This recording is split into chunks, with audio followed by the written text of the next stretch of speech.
It was one of those rare, golden Saturday mornings where the whole world seemed to hold its breath in reverence.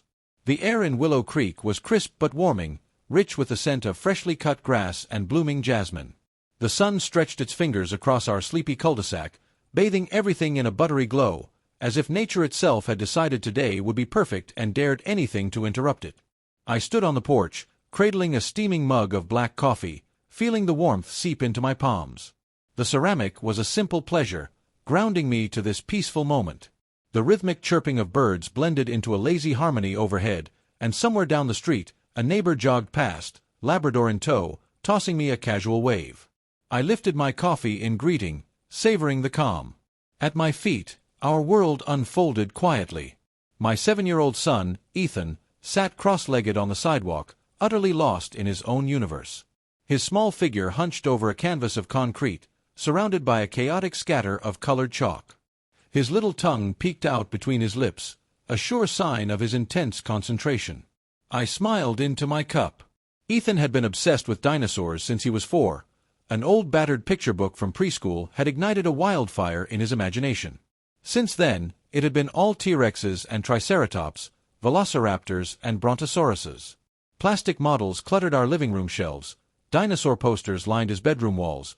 Bedtime stories always ended with roars and tiny, flailing arms. That morning, he was creating his masterpiece, a sprawling mural of a fierce green T-Rex locked in battle with a towering Brontosaurus. Bright swaths of green, orange, and brown exploded across the sidewalk in vibrant, chalky strokes. The T-Rex's toothy grin stretched nearly 5 feet, its tiny arms held comically aloft as it lunged toward the towering herbivore. Ethan's brow was furrowed in total devotion.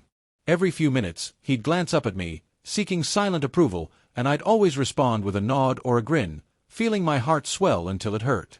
His world was still pure, still unscarred by the ugly realities that lurked just beyond the edges of his imagination. I wanted to freeze him there, mid-dinosaur battle, forever. In the backyard, my wife, Sarah, was firing up the grill. She hummed along to some old Cyndi Lauper tune crackling from a tinny speaker, flipping burgers with a practiced hand. She was radiant in the morning light, hair tied back, sunglasses perched on her nose, moving with the easy energy that made everyone around her feel lighter. The scent of charcoal and sizzling onions drifted through the air, weaving between the beams of sunlight and the drifting pollen. It felt like we were living inside a postcard. A fleeting, flawless moment. The kind you only recognize as precious once it's already slipping through your fingers. I took a slow sip of coffee, breathed in the peace, and that was when I saw it. The black Dodge Durango rolled into the cul-de-sac like a shadow swallowing the sun. It moved slow, too slow, predatory in the way only truly bad things are. The windows were tinted so dark they swallowed reflections. No license plates. Just a low, steady growl of the engine that vibrated in my chest like a warning I couldn't explain. I straightened up, senses sharpening instantly, the coffee turning bitter in my mouth. The SUV crept to a stop directly in front of Ethan. For a moment, nothing happened. The birds fell silent. The jogger disappeared around the bend. The world seemed to hold its breath for an entirely different reason now. Then, with a mechanical hiss, the passenger window slid down. 2 men stepped out. They wore khaki tactical vests emblazoned with bold black letters, HoA. Underneath, black shirts stretched tight across thick frames. They moved with a kind of deliberate confidence that felt wrong, like a predator wearing the mask of an authority figure. I knew our HoA board. Knew them too well, honestly. I'd suffered through countless meetings since we moved here in 2017, enduring stale donuts, lukewarm coffee, and endless debates over lawn gnomes and mailbox heights. These men. I'd never seen them before. The bald one was built like a wrecking ball, his jaw squared and set like stone. His expression twisted into a scowl as he surveyed Ethan's masterpiece like it was graffiti. The other was younger, buzz-cut, lean, twitchy, clutching a tablet like it was a weapon, eyes darting over the sidewalk mural with an almost feverish energy. The bald man pointed a thick finger at Ethan. His voice barked out across the still air, cracking it like a whip. "Is this your property?" My stomach dropped. Ethan looked up, confused, clutching his green chalk like it might shield him. Sarah appeared at the backyard gate, sensing the shift. She still held the spatula in one hand, her sunglasses slipping down her nose. I stepped off the porch, coffee still in hand. My voice was calm, but loud enough to carry. "Yeah, that's my son," I said. "What's this about?" Buzzcut flipped the tablet toward me, displaying a blurry document titled HoA Community Violation, Unauthorized Use of Sidewalk Space. It looked official, vaguely. "If you didn't know better." "This is vandalism," the bald man declared, his voice flat, robotic. "Criminal mischief under Municipal Code." I blinked, stunned. For a heartbeat, my brain refused to compute. Vandalism? It's chalk. He's 7. The bald man's scowl deepened. His stance widened, shoulders rolling forward like he expected resistance. HoA regulations prohibit defacement of public-facing surfaces, he said, as if reciting a memorized script. But something didn't sit right. Their vests were missing name badges. No clipboards, no radios. Real HoA inspectors were petty, sure, but they were transparent. I had never, not once, seen these men at any meeting. I squared my shoulders, feeling anger begin to bubble. "I've been to every HoA meeting," I said, voice rising. "You're not board members. This is our sidewalk. He's a kid drawing dinosaurs, for God's sake." They ignored me. Buzzcut moved closer to Ethan. His hand twitched toward the boy like he was reaching to grab him. "Hey!" I barked, stepping forward, letting my voice crack like thunder. "Back off." But it was too late. The bald man lunged forward without warning, shoving Ethan with a brutal force that no child could withstand. The sound, that awful sound, bones snapping against concrete, will haunt me until my last breath. Ethan's scream ripped through the air, high and raw and animal. He crumpled onto the sidewalk, his small body folding unnaturally, arms and legs bending wrong. Sarah screamed too, a sound of such primal terror that it punched the breath from my lungs.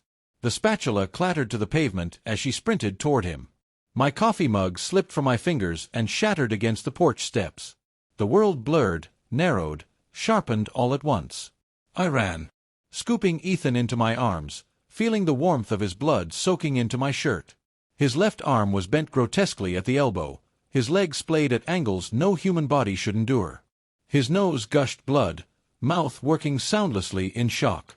His tiny chest hitched with every ragged breath. The men didn't flinch, didn't show a flicker of remorse. The bald man sneered. "We warned you," he muttered. "Non-compliance has consequences." Sarah collapsed next to me, clutching Ethan's limp hand, sobbing his name again and again like it might tether him to us. My voice shredded itself against my throat.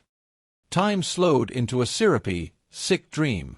I saw the motion, Buzzcut's hand diving toward his belt, and somewhere deep inside me, instinct screamed, "Gun!" I reacted before thought could catch up. I shifted Ethan's limp weight into one arm, pivoting my body between him and the threat, reaching blindly for Sarah with my free hand. "Get down!" I roared. She didn't hesitate.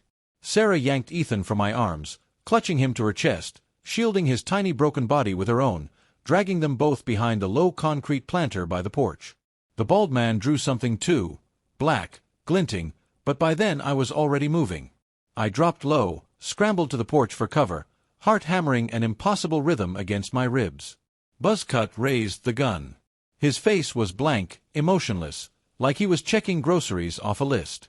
He was really going to shoot. I braced for it. For the white-hot punch of lead, the shattering of everything. But then, salvation screamed down the street. Sirens, louder and closer than I had ever heard them, clawed through the suffocating air. A black SWAT van screeched around the corner, tires screaming against the asphalt. Seconds behind it, 3 police cruisers bristling with lights and urgency. Doors exploded open. Officers in full tactical gear poured out, weapons drawn, moving with terrifying precision. "Drop your weapons!" a voice thundered through a megaphone, shaking the windows. "Now!" Buzzcut froze, gun still half-raised. The bald man didn't even blink. He pivoted toward the nearest SWAT officer like he was ready to fight an army. For a split second, I thought it was about to turn into a bloodbath.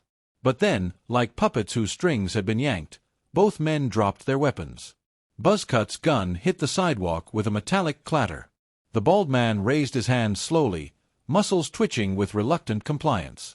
SWAT agents swarmed them. Shouts overlapped, boots thundered, zip ties snapped tight. I stayed frozen behind the planter, my body trembling, watching through a haze of rage and fear.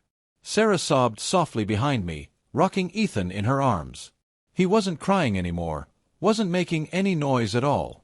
His face was chalk pale, lips tinged blue. His tiny chest fluttered unevenly. "We need an ambulance," I screamed hoarsely, waving wildly. "Now. He's dying." One of the officers peeled away from the chaos and sprinted toward us, a massive figure in body armor and a ballistic helmet. His face was grim but calm, eyes laser-focused. "We got you," he said roughly, radioing into his mic. "Unit 4, Medical, Priority 1, Child Trauma, Multiple Fractures, Respiratory Distress." Within minutes, though it felt like hours, an ambulance screamed into the cul-de-sac, paramedics exploding out with gurneys and gear. They swarmed Ethan, cutting away his chalk-stained clothes with terrifying efficiency, shouting medical codes I barely understood. I caught fragments: open fracture, possible pneumothorax, hypovolemic shock. They moved Sarah and me aside, gently but firmly, as they intubated Ethan right there on the sidewalk. I watched in horror as they forced a breathing tube down his throat, connected IVs to his tiny veins, packed splints around his ruined limbs. The world spun crazily around me. I staggered backward, clutching my own chest like it might rip open from the sheer force of it. Sarah collapsed to her knees, her face buried in her hands, silent now in a way that was infinitely worse than screaming. They loaded Ethan into the ambulance and slammed the doors. "Follow us!" one of the paramedics barked before they tore off down the street, sirens ripping open the morning once more. Sarah and I didn't speak.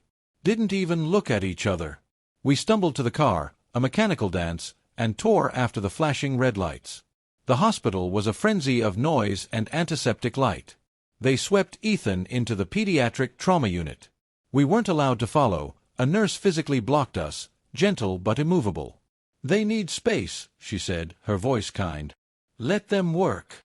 So we sat, in the world's ugliest waiting room, under flickering fluorescent lights, listening to the minutes tick by with the weight of centuries. Sarah shook uncontrollably, her fingers laced together so tightly they turned white. I sat beside her, staring at nothing, feeling nothing but hollow, shuddering terror. Time broke apart into meaningless pieces. Nurses hurried past, faces tight and focused. Somewhere far off, a monitor beeped a frantic rhythm. A child sobbed from another room. Finally, a doctor approached. She was young, maybe 30, her dark hair pulled back in a severe bun. Her green scrubs were splattered with flecks of red, Ethan's blood. My legs barely worked as I stumbled to my feet. Sarah gripped my arm like a lifeline. The doctor took a breath, her face grave. "Your son is alive," she said. I sagged forward, knees buckling. Relief and fresh terror crashed together in my chest. "But," she continued, her voice so soft it barely carried, "his injuries are severe. Multiple compound fractures in both arms and legs. A punctured lung. A fractured skull." Sarah made a small, broken noise. The doctor pressed on. "We've stabilized him for now. He's on a ventilator. He's going into emergency surgery to set the fractures and relieve the pressure on his brain." She hesitated, and that hesitation hit harder than any words. "We need to be honest with you," she said gently. "It's very serious. There's a risk of permanent damage, mobility issues, neurological complications." Sarah's legs gave out completely. She collapsed into the plastic chair behind her, sobbing into her hands. I just stood there, numb, unable to process anything beyond the primal mantra screaming through my brain. "He's alive. He's alive. He's alive." But at what cost? They wheeled Ethan past us on a gurney, heading for surgery. I barely recognized him. Tubes, wires, a breathing machine pumping his small chest. I pressed a hand to the glass, mouthing words he couldn't hear. "Fight, buddy. Please. Fight." Hours later, after what felt like a lifetime of waiting, the surgeon finally emerged. The surgery had gone as well as could be expected, he said. Bones pinned. Lung repaired. Skull pressure relieved. But the true damage, to his brain, to his spirit, wouldn't be known for days, maybe weeks. Ethan lay in the ICU, a fragile, bruised ghost of the boy who had once crouched so proudly over his chalk dinosaurs. Sarah curled up beside his bed, never letting go of his tiny hand. I sat rigid in the corner chair, keeping vigil. We were shells of the family we had been that morning. And in the sterile dark of the hospital, rage began to grow inside me. Who were those men? Why Ethan? How did this happen in our quiet, stupid suburban street? I didn't know it yet, but that day, that single perfect morning shattered by violence, was just the beginning. The battle for Ethan's justice was only beginning. And I would burn the entire system to the ground if I had to. The next morning, Detective Elena Torres met us in the ICU waiting room. Her suit was rumpled. Dark circles framed her eyes. But her voice was steady, anchored in something I desperately needed, truth. She pulled up a chair, sitting so close that her knee almost touched mine. No clipboard. No fake sympathy. Just the weight of brutal honesty. "Mr. Carter," she began, "I won't sugarcoat this. Those men weren't HoA.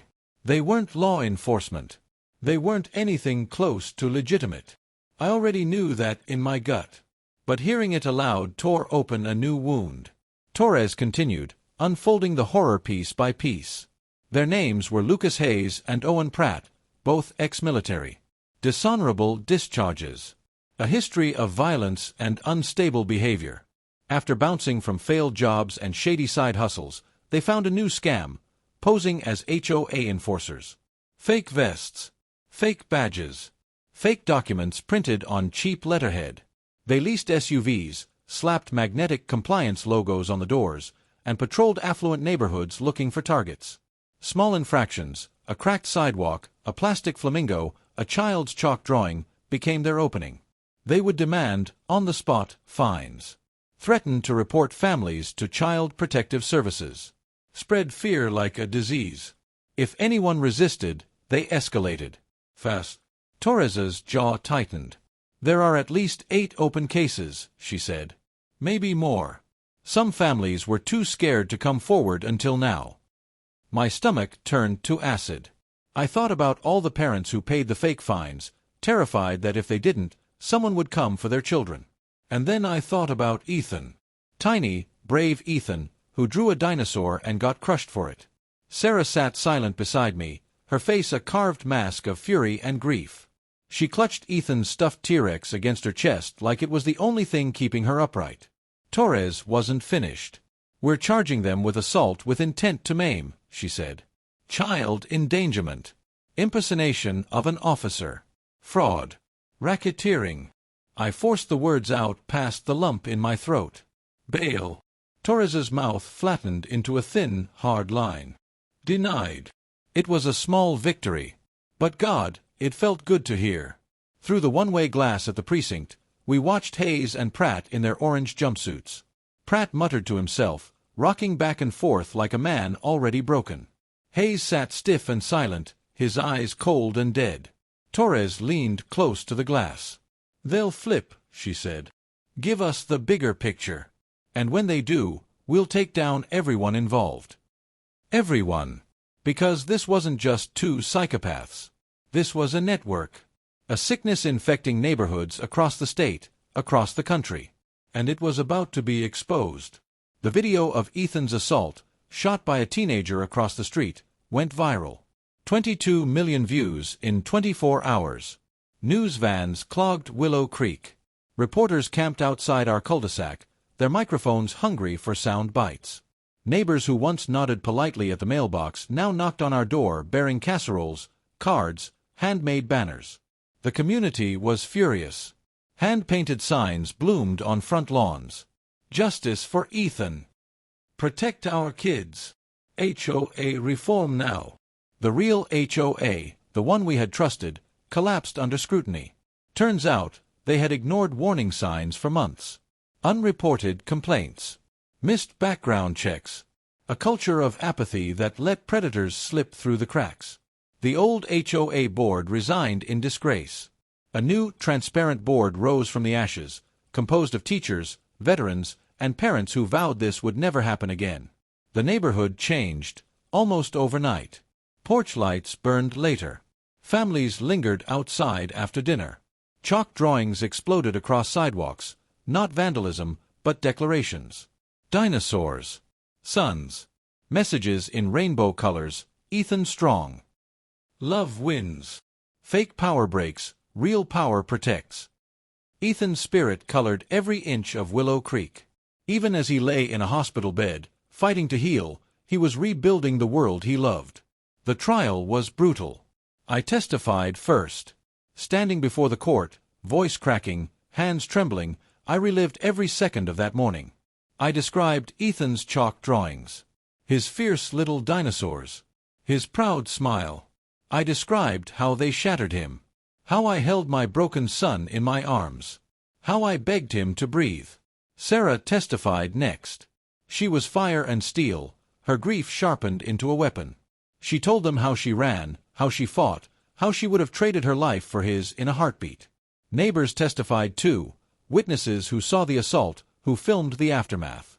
Detective Torres presented evidence. Fake HoA vests, forged violation notices, bank accounts linked to shell corporations funneling thousands of dollars in fake fines. The defense tried to argue mental instability. Misunderstanding of bylaws. It was laughable. The video played 3 times for the jury, each replay draining the color from their faces. Hayes and Pratt never looked at us. They couldn't. When Ethan finally entered the courtroom, wheeled in by a nurse, his tiny frame swathed in casts, the entire room stood. Even the judge wiped away a tear. Ethan's eyes found mine. He didn't cry. Didn't flinch. He looked at Hayes and Pratt like a tiny, unbreakable mountain. The jury deliberated for less than an hour. Guilty. On all counts. The judge, a retired Marine, didn't mince words. Real strength, she said, her voice breaking slightly, protects the vulnerable. It doesn't crush them. She sentenced them to life without parole. It still didn't feel like enough. But it was a start. Ethan's recovery was long and brutal. Bones rebroken and reset. Physical therapy sessions that left him sobbing into his pillow. Nightmares that jerked him awake screaming. He flinched at doorbells. Panicked at the sight of black SUVs. But day by day, inch by inch, he fought his way back. And he never gave up. One night, sitting on the porch, his wheelchair beside me, he asked in a small voice, "Dad, what if bad people pretend again?" I thought hard before I answered. "Then we teach everyone to see through the pretend," I said. Real power doesn't hide behind badges. Real power protects without needing permission. He nodded solemnly. That summer, Willow Creek dedicated the new park to Ethan. Ethan Carter Commons. He stood, trembling but proud, at the podium. He spoke 5 sentences, each one stronger than the last. I wasn't alone. Mom screamed. Dad ran. You came. If someone pretends to be real, tell someone. Even if you're small. The crowd roared. Tears streaked my face as I lifted him high into the air, a living testament to everything they couldn't destroy. Ethan's mural, the one he never finished, became a city-funded art project called The Sidewalk of Strength. Dinosaurs. Suns. Stars. And in the center, a smiling stick figure in a wheelchair wielding a glowing sword. Above it, words etched into concrete. They broke my bones, but not me. The case sparked national reforms. Project Dominion launched under the DOJ, hunting fake enforcers across 5 states. 40 families received aid through a non-profit we helped found. New laws passed requiring HoA enforcers to wear verifiable body cams. All from one child's chalk scream for help. Ethan is older now. Stronger. Wiser. He still draws dinosaurs. Still believes in heroes. Only now he knows, the truest heroes aren't the ones wearing vests. They're the ones who show up, every day, loud and unbroken.